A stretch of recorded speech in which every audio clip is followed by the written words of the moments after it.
Okay, United States and China, turn 2.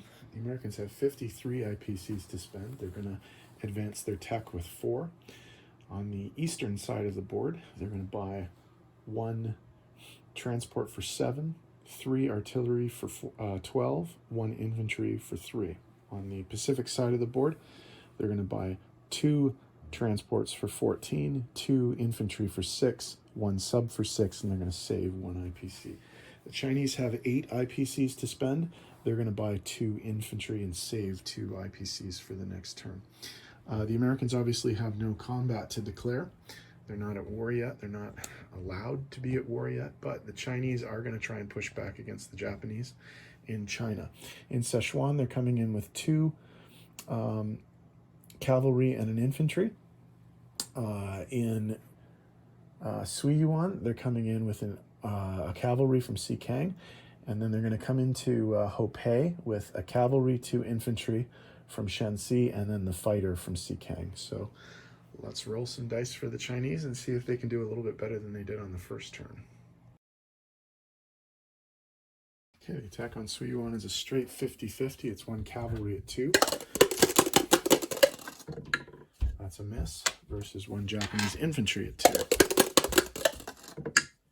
And that's a hit. So the Chinese woes with the offensive dice continue, and they do not take the territory. For the attack on Hopei, the Chinese are coming in with 2 infantry at 1, cavalry at 2, and the American volunteer fighter at 3.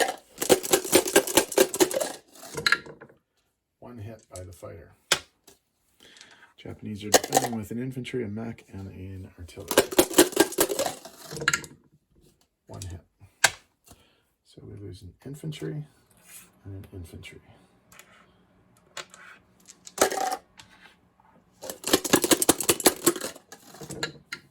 No hits.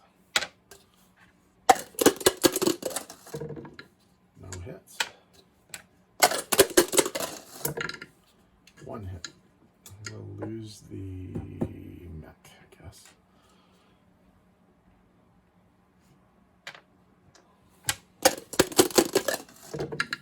One hit. So we'll go for it. Miss. We will not lose the plane. So if the Japanese hit, and they do, the Chinese will retreat without taking the territory. Their woes continue. Okay, in the battle for Sichuan, the Chinese try to avoid going 0 for 3 this round. So they have an infantry and 2 cavalry, 2 1s and a 2. No hits. Japan counters. Gets a hit.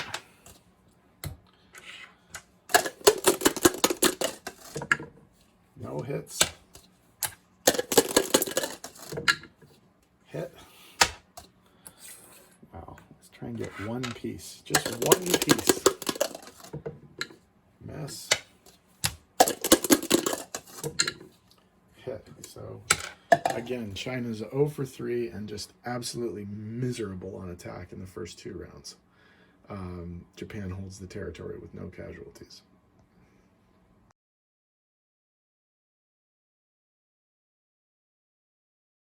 Okay, for non-combat, the only remaining Chinese unit on the board is going to land in Xinghai from Hopei. On the Atlantic side of the board, the Americans have no moves, but on the Pacific side of the board, they are going to be moving some things around. The 2 naval units in C-Zone 48, the sub and the destroyer, are going to move to C-Zone 26. All of the naval units in C-Zone 30 are going to move up to C-Zone 26, along with all of the infantry and artillery from the Johnston Islands are going to land in Hawaii.